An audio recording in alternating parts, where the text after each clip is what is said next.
The entertainment capital of the world has gone dark. We're discussing the future of live entertainment here in Las Vegas. That's today on Nevada Week.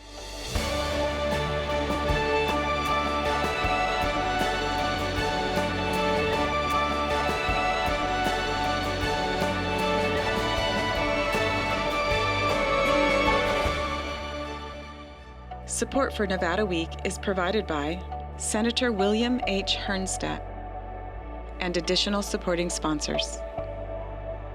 In response to COVID-19, all local entertainment has gone dark. As the Strip reopens, some small lounge acts have returned to the stage, but the future of large events is blurry. Not only do public health experts say it's unsafe to have so many people together indoors, but some argue there simply aren't enough tourists to make safe reopening financially feasible.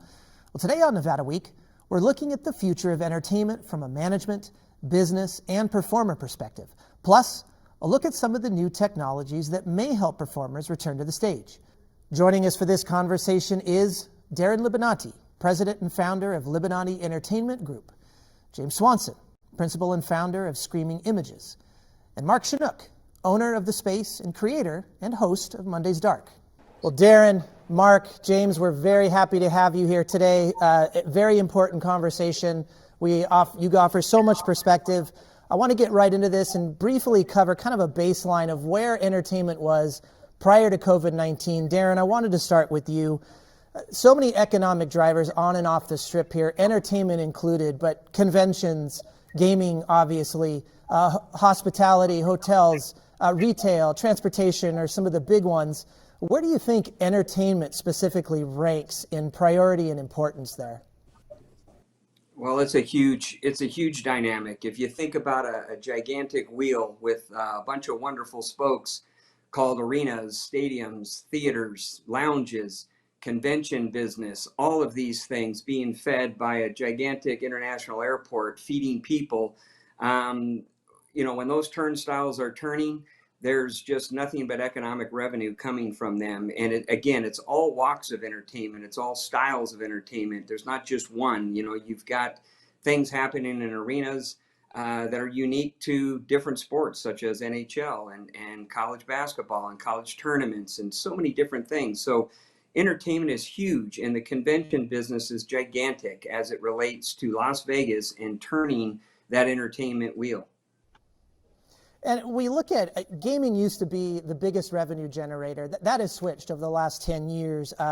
According to the UNLV Center for Gaming Research, non-gaming revenue 65%, gaming revenues 35%, so much more in the entertainment sector. In addition to that, Mark, I wanted to bring this up. Millennials are the biggest percentage here. 38% of visitors are millennials, baby boomers 30%, Generation X 30%. Just wondering, on the entertainment side, are you seeing more diversification because we have so many millennials that are part of our visiting population coming here? I think that number speaks for itself. Millennials don't have that expendable income that most do, so that's why the gaming numbers, I think, are the way they are, and why entertainment is so important, whether it's a DJ in a massive nightclub or somebody singing in a lounge as you walk through the casino floor. People are coming here not to game anymore. It's apparent. Those numbers don't lie. They're coming for the best chefs and they're coming for the best shows. And Vegas is called the entertainment capital of the world for a reason. And entertainment takes many different forms, whether it's coming to see your favorite chef, like I mentioned, your favorite comedian, a show, now a hockey game, a fight, football games in the future, all forms of entertainment. And Vegas is boom. It was booming prior to COVID. You asked pre-COVID, I think it was gangbusters. Everybody was so excited.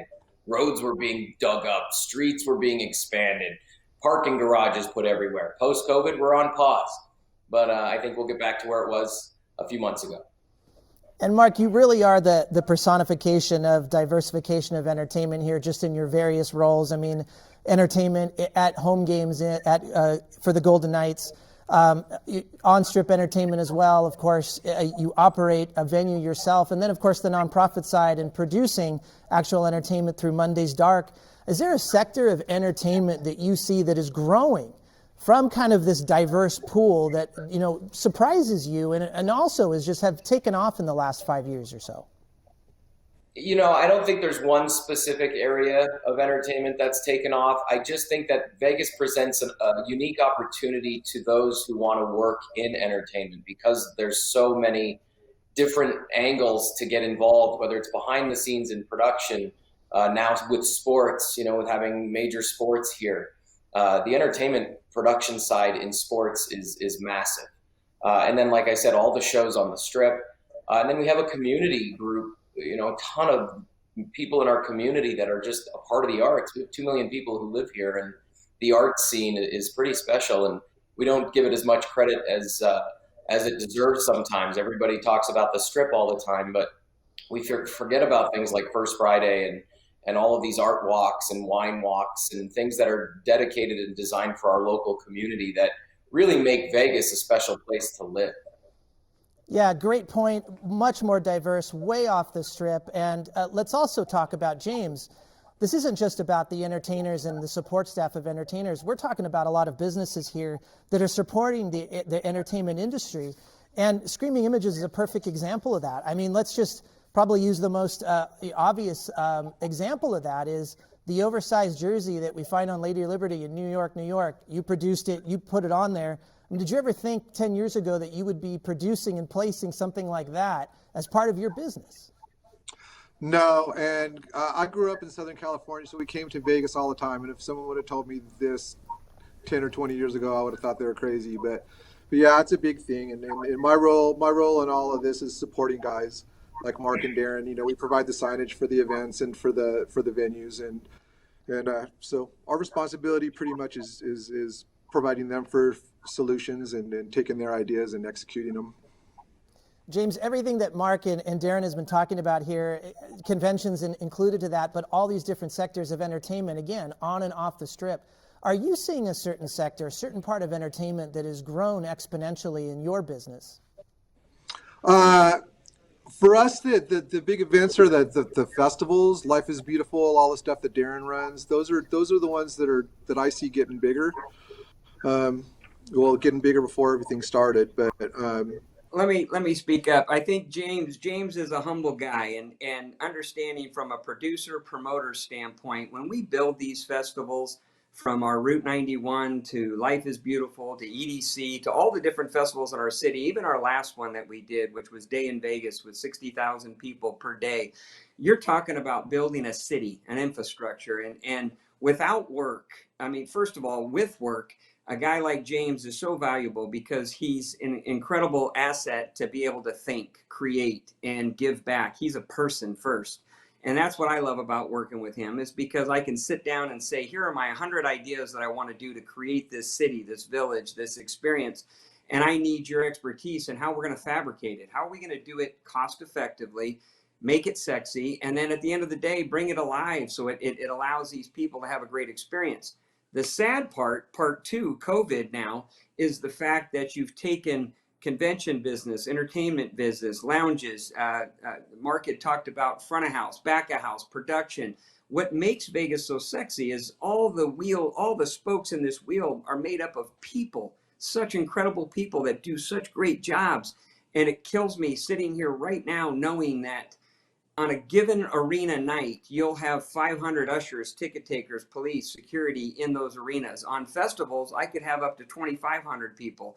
And that's not counting the people like James, who puts in a staff that works overnight for 2 straight nights, getting us ready. So those people and the big contractors, plumbers, HVAC that represent the convention business, that get contracts, that have to manage, 1 million square feet of convention space and build it. Where are they today? What are they doing today? That's disheartening. And the entertainment wheel, when it stops, it affects so many people. And that's the devastating part. Yeah, absolutely. And I think to that point also, Darren, let's also talk about that this isn't just big business that is employing all these people. These are small businesses as well, multiple small businesses that are helping and supporting this. Is that correct?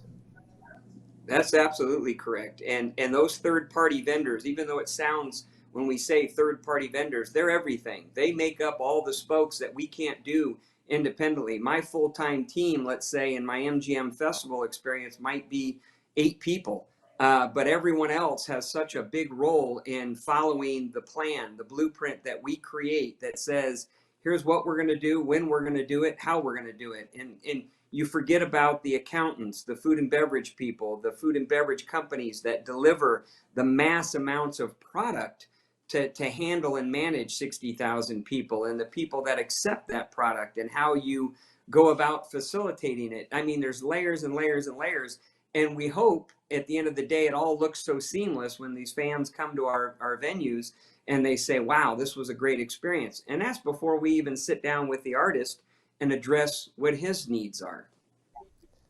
So let's transition to COVID. We're already talking about it here.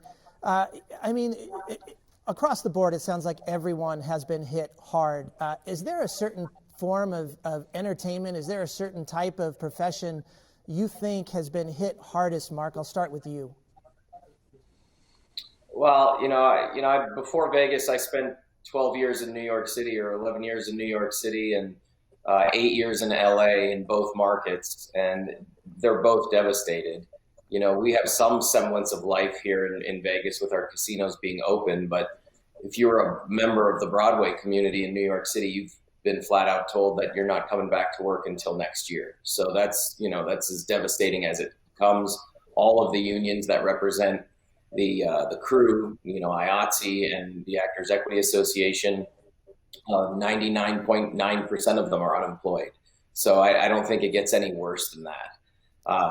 We are slowly starting to come back to life a little bit in Vegas. I don't know how long it's going to last with the trend of numbers going north. So we'll see what happens. But we're starting to see like lounge acts appear in casinos as you walk through. There is some sense of entertainment, but the days of large mass gatherings are a ways off, in my opinion. We're not going to see massive conventions or massive attended sporting events at least until mid-2021. The National Football League is probably the largest giant in sports, and for them to announce that they're going to play football without fans, I think tells everybody what they need to know in terms of mass gatherings. And for the government to sort of sit there and kind of be, we'll see what happens. When the National Football League pulls the plug on its massive revenue generating machine that it is, we've got an issue at hand. And I think that trickle down effect will sort of play into our conventions here in Las Vegas. People take notice. They see the news. They see the National Football League, the National Hockey League, the NBA, boxing, all going into bubbles without fans. I don't think Microsoft is coming to Las Vegas for a convention anytime soon. I think to echo Mark's point, and he covered a nice wide base of content, and he used the NFL as a key figure, which is so true. And each of the entities he mentioned has their own economic base that allows them to actually work or not work. And the NFL's, I'm going to say, the golden egg, because it has such a gigantic TV contract that they can get by and make this thing work as long as they can stay healthy, because their TV contract works, and these team owners can get through a year that way. Whereas our friends on the boxing front, our friends in other areas, that live attendance is a critical mass of making up just a gigantic fight in our marketplace. Our gate might generate on a low end 7.5 million, and a high end 20 million. Not let's push aside the Mayweather experience that we've had in our past, but that money is real money when you have to pay fighters at certain levels and these contracts are drawn out.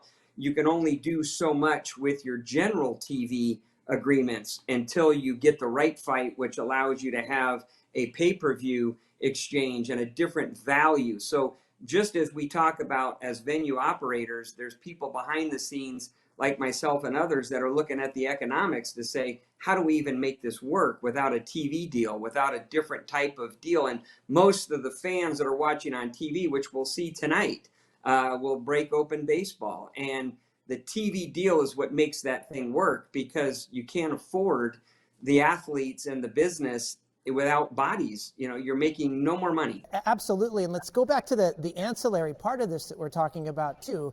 In addition to just the ticket sales, all the ancillary business you're talking about, James, I want to come to you, but I want to ask, the shelf life here, and James, we're going to get more into how you reinvented your company. So I'm talking more broadly about some of the other support businesses here, concessions, for example. So many people that are out of work. What's the shelf life on those employees staying around, where they're not going to maybe potentially be looking for other work and leaving town? When we reopen, we're going to have a really hard time of rehiring. James, is that a concern in the support business industry part of this here? I don't really feel like I'm qualified to answer that question. I think that's a question more suitable to Darren. I support these folks with their signage. I provide them with ideas on how to separate people, but I really can't speak intelligently on that. I'm not so Mark, qualified, let me go to you, just specifically with entertainers. Is there a shelf life on entertainers staying in town viably where they can survive before they're looking for potentially other forms of work? Well, I think it would have to be a career change, because if you're in the entertainment business, even on production, where are you going to move? Where are you going to go to do the same line of work that you do in Las Vegas? So if it is a decision to move from Las Vegas because work has ceased, you're looking for a new career, because the entertainment business, whether you're in Vegas, Los Angeles, New York, Chicago, it's the same there that it is here. They're not doing conventions. They're not playing games. And, to just bookend what Darren said about these TV deals, the TV deals are absolutely the driving force behind sports coming back in any shape or form. They would have rather, and to be honest, everybody wants to play the game, but everybody wants to stay safe. But if these TV deals weren't in place, we wouldn't be having baseball jumping in. We wouldn't be having a hockey season finishing. Hockey is all TV and playoffs. That's where they make all of their money. And, I work for Top Rank Boxing, and I've been in a bubble now for 6 weeks inside MGM. We have an incredible deal with ESPN. And if it wasn't for that deal, boxing wouldn't be happening either. So, to answer your question, I don't think people are moving because they're getting a job somewhere else, or I don't think there is a shelf life. I think if you decide that it's not going to be okay much longer, or you can't sustain your bill payments and things like that, you're looking for a career change, because there's not anything happening anywhere. Is that a concern? Do you think a lot of entertainers could look for career changes here pretty soon? Yeah, possibly. I think the system needs to get looked at and addressed nationwide. We've been hearing a lot of it locally here in the PUA talks. People looking for that gig worker support, things like that, 1099 employees.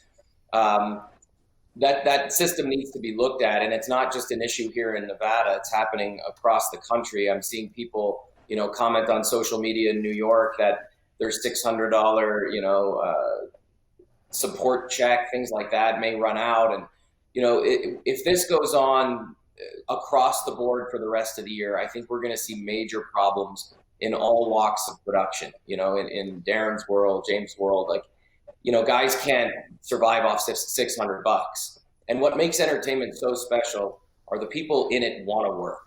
They're the hardest working, most dedicated people on all fronts, whether it's the woman fixing your wig before you go out on stage, to the guy pushing your set out on stage.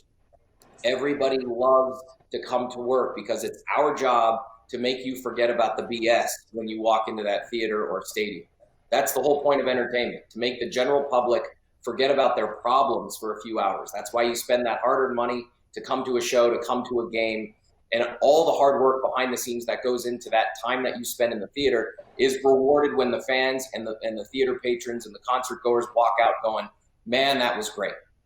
When they don't have that as a release, and COVID continues to go on, we can get into a whole other discussion about mental health. And it's very important that entertainment find a way to come back on all fronts, because what's going to happen is people are going to start to go stir crazy. They're going to literally go crazy because they don't have the opportunity to walk into these buildings and forget about their problems for a little while. It's why we go to the movies. It's why we go bowling. It's why we go to a hockey game. It's to forget about our problems. And when we don't have that opportunity, you're going to start to see more crap on social media, more fights in the parking lot. All of that stuff, I believe, is an offshoot to the fact that people can't entertain themselves. Yeah, Darren, let's talk specifically about live entertainment. We've talked about sports here. TV is such a big part. Mark's bringing up so many good points, particularly that live entertainment is so much about the social interaction at the event itself. Realistically, given our current restrictions, Darren, are there any opportunities you see, solutions where we can go back to some form of live entertainment here in Las Vegas? No, sadly, I don't ever like to be the negative guy, but I'm going to say that at this point right now, we're definitely shut down. When you start at the highest level of the agents, managers, and artists that represent those people, they're not going out anywhere as much as even they want to.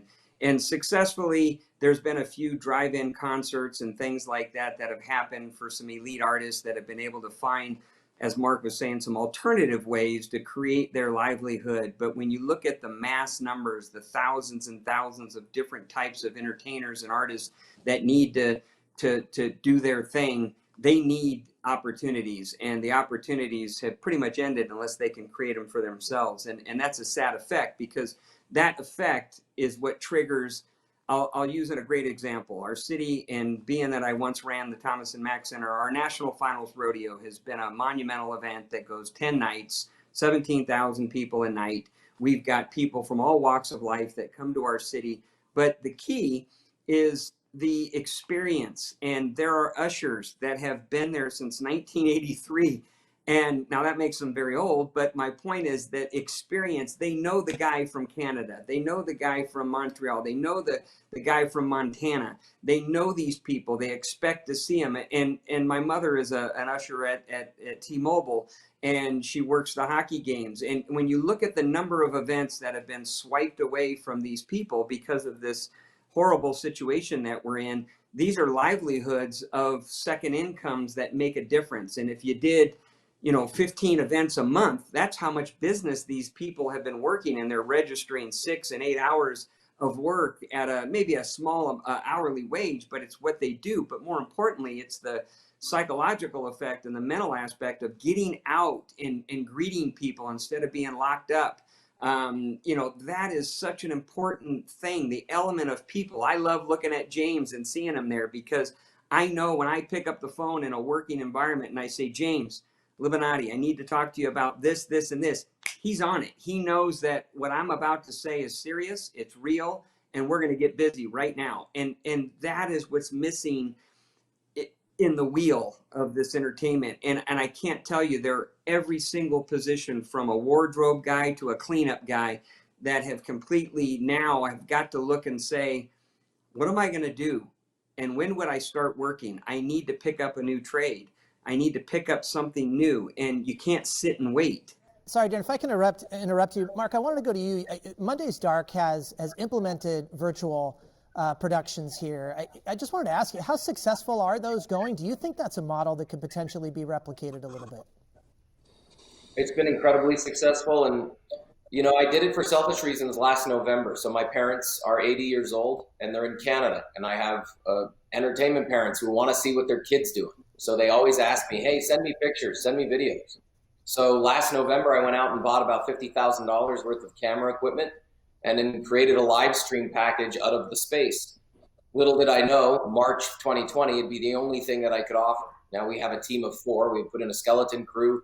They're socially distant. They wear masks. My staff is tested twice a month, I'm sorry.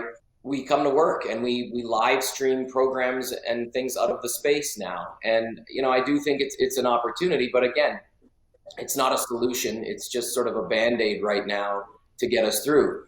On the charity side, we haven't really discussed that much, but all of these incredible organizations here in Las Vegas, all of their events that they had planned have come to an end. And most of these organizations rely on those events to survive, whether it's a fun run in the park or a barbecue or just a small gala or banquet. Those have all come to an end. So I knew it was important for us to continue the Monday's Dark mission and raise money for these charities in a challenging time. And what's great is I went from selling 350 tickets to people to come to our Monday's Dark in person and selling out our venue to having over 3,000 people watch it for free online. So our brand grew, our awareness grew. So from that standpoint, from that business standpoint, it improved. But it's not a solution, it's a Band-Aid. And We're about to announce some pretty cool concerts for well-known artists out of the space. We did a goofy night for Thunder from Down Under. We had, I think, 20,000 pay-per-view buys from across the world. People in Australia watching these guys in a warehouse on Polaris and Harmon. So again, it's not a solution, it's a Band-Aid, but I think you're going to see more people turning to that and starting to charge for it. When COVID first hit, you could catch Garth Brooks on your Facebook page for free, and everybody thought it was the greatest thing since sliced bread. We forgave the technology, cutting in and out, and crappy lighting and okay sound. Now there's technology there that gives you amazing lighting, amazing sound. It looks like you're in their living room or in that concert venue.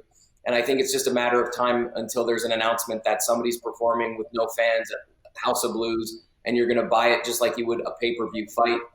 And I think it's the way of the future. And I think once it starts, it won't finish. You can have the option to go and be there in person, or you can stay on your couch and watch it on demand. Mark, I'm gonna cut you off there. We're out of time, but a great way to end it. There's some optimism there. Mark, would like to have you on in the future to talk more about the philanthropic efforts, I think, here too. James, I'd love to have you on more to talk about specifically some of the business transitions you've made over outside of entertainment, but just also in the casinos and the gaming side of this too. Darren, James, Mark, really appreciate your time. Thank you. Thank you for joining us this week on Nevada Week. Now, for more information on anything we've discussed on the show, please visit our website at vegaspbs.org/Nevada-Week. You can also always find us on social media at Nevada Week.